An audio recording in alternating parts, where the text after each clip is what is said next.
Disclaimer: this video is based strictly on publicly available reporting, official statements, and historical records. All content is presented in a calm, neutral, and factual manner in accordance with YouTube's policies.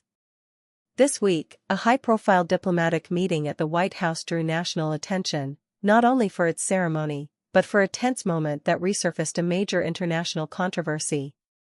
President Donald Trump met with Saudi Crown Prince Mohammed bin Salman, and a question about the 2018 killing of journalist Jamal Khashoggi sparked one of the most notable exchanges of the visit.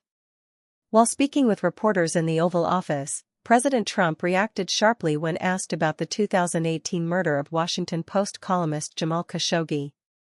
The president described Khashoggi as extremely controversial and said the question risked embarrassing the visiting crown prince.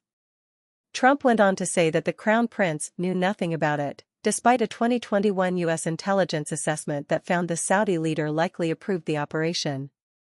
The crown prince, seated beside Trump, called the killing painful and a huge mistake, stating that Saudi Arabia conducted an investigation and is working to prevent similar incidents in the future. The moment took place during a visit filled with the full symbolism of a state-level welcome, a military band, a motorcade escort, and even a flyover of American fighter jets, including F-35s the U.S. plans to sell to Riyadh. This reception marked a clear shift from the diplomatic isolation the crown prince faced after Khashoggi's death. President Trump praised the crown prince's leadership, discussed expanding security cooperation, and highlighted major Saudi investment commitments in the United States. Khashoggi's widow, Hanan el-Khashoggi, responded to Trump's remarks, emphasizing that differing political opinions do not justify violence. She called for accountability, compensation, and a direct apology.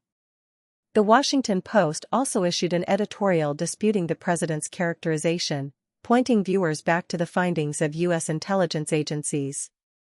The 2021 intelligence assessment concluded that the crown prince likely approved actions against Khashoggi, citing his authority within the Saudi government and the involvement of members of his security detail.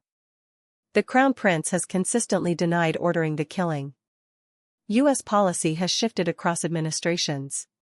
President Biden pledged during his campaign to make Saudi Arabia a pariah, but later engaged the kingdom in efforts to address global energy markets.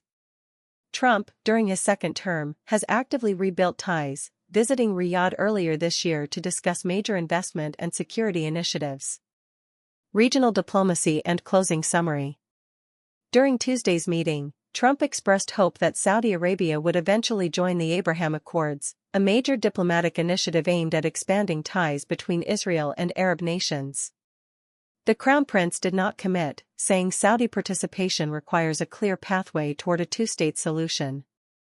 He also stated that discussions about funding the reconstruction of Gaza were ongoing but did not provide specific commitments.